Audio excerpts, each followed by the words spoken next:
History std.8ch9 Women, Caste and Reform. 1. What social ideas did the following people support? Answer. Raman Roy supported the banning of the practice of sati Jyan and Saraswati, supported widow remarriage. Vrajalingam Pantulu supported widow remarriage. Jyotirao Phule supported equality among castes. Pandita Ramabai supported women's education. Periyar supported equality for untouchables. Mumtaz Ali supported women's education. Ishwar Chandra Vidyasagar supported widow remarriage. 3. How did the knowledge of ancient texts help the reformers promote new laws? Answer. Whenever they wished to challenge a practice that seemed harmful, they tried to find a verse or sentence in the ancient sacred texts that supported their point of view. They then suggested that the practice as it existed at present was against early tradition. Thus, the knowledge of ancient texts helped the reformers promote new laws. 4. What were the different reasons people had for not sending girls to school? Answer. The following were the different reasons people had for not sending girls to school. They feared that schools would take girls away from home, thereby preventing them from doing their domestic duties. They felt that traveling through public places in order to reach school would have a corrupting influence on girls. They felt that girls should stay away from public spaces. 5. Why were Christian missionaries attacked by many people in the country? Would some people have supported them too? If so, for what reasons? Answer. In the 19th century, Christian missionaries started setting up schools for tribal groups and lower caste children. These children were trained to find a footing in the changing world.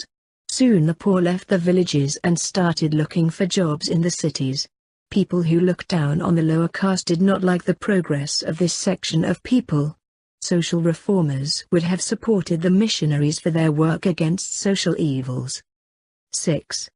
In the British period, what new opportunities opened up for people who came from castes that were regarded as low? Answer. The British period saw the rise of the cities. Many of the poor living in the Indian villages and small towns at the time began leaving their villages and towns to look for jobs that were opening up in the cities. As the cities were growing, there was a great demand for labor for digging drains, laying roads, constructing buildings, working in factories and municipalities, etc. This demand for labor was met by the population migrating from the villages and towns. There was also the demand for labor in the various plantations, both within the country and abroad. The army too offered opportunities for employment. Many of these migrating people belonged to the low castes. For them, the cities and the plantations represented the opportunity to get away from the oppressive hold that upper caste landowners exercised over their lives and the daily humiliation they suffered. 7. How did Jyotirao and the reformers justify their criticism of caste inequality in society? Answer. Jyotirao Phule developed his own ideas about the injustices of caste society. He did not accept the Brahmins' claim that they were superior to others, since they were Aryans. Phule argued that the Aryans were foreigners, who came from outside the subcontinent, and defeated and subjugated the native Indians.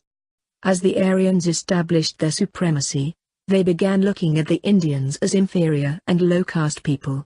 According to Phule, the upper castes had no right to their land and power. In reality, the land belonged to indigenous people, the so-called low castes.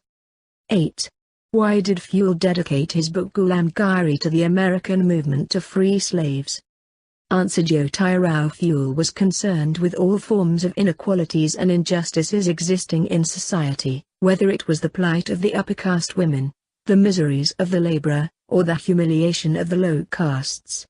By dedicating his book Gulamgiri to the American movement to free slaves, he linked the conditions of the black slaves in America with those of the lower castes in India. This comparison also contains an expression of hope that one day, like the end of slavery in America, there would be an end to all sorts of caste discriminations in Indian society. 9. What did Ambedkar want to achieve through the temple entry movement? Answer. Dr. B.R. Ambedkar started a temple entry movement in 1927 which was participated by his Maha caste followers. Brahmin priests were outraged when the lower castes used water from the temple tank. Dr. Ambedkar led 3 such movements for temple entry between 1927 and 1935. His aim was to make everyone see the power of caste prejudices within the society. 10. Why were Jyotirao Phule and Ramaswamy Macker critical of the national movement? Did their criticism help the national struggle in any way? Answer. Both Jyotirao Phule and Ramaswamy Macker were critical of the national movement as they could barely see any difference between the preachers of anti-colonialism and the colonial masters. Both, according to them, were outsiders and had used power for subjugating and oppressing the indigenous people.